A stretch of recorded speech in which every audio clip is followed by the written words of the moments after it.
irraallee tolchuu danda'u. Kanaafuu qacceen kun immoo maal qaba? Faayidaa garaagaraa qaba. Akkasumas qotiyyoon ittiin qotiisa ittiin qotuudhaaf asirra kaawwatanii garummaa qotiyyoon garafanii dhukaasanii qotiyyoon akka daddafee deemu itti fayyadamu jechuudha. Kan biraa immoo maaliin yeroo ukeemmoo qaccee dhukaasanii yeroo sana fulbaanni gahaa akka jiru sirriitti hubachiisuudhaaf qaccee kun godhaniiti dhukaasu jechaadha. Mee amma immoo ijoolleen qaccee kana qabdu mee tokko dhukaasati natti agarsiisame. Kottu mee achi ol siqiiti dhukaasiti ijoolletti na agarsiisime. Dhukaasime.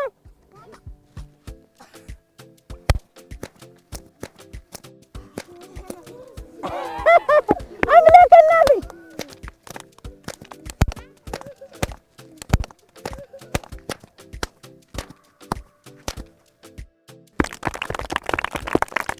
Kale ati immoo inni itti aantummaa mee nutti agarsiisi.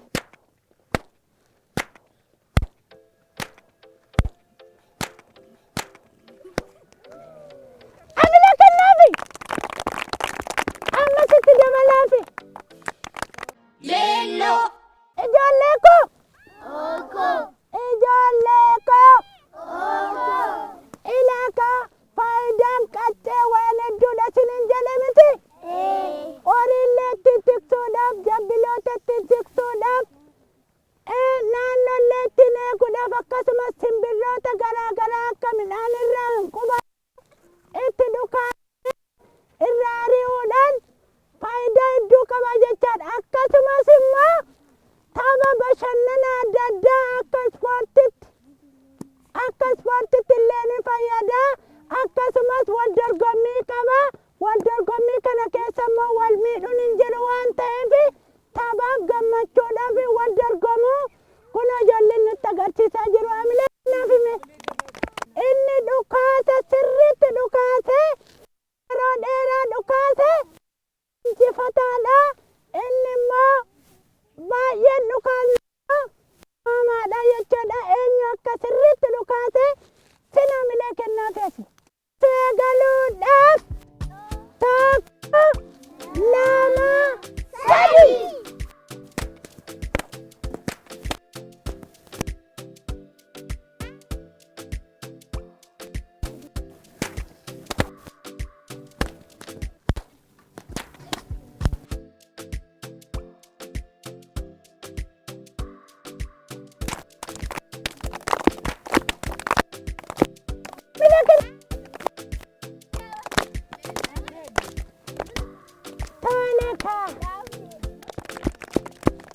Ilaa akkuma isiniin jedhe Yohaannis injifatame kun immoo injifateera.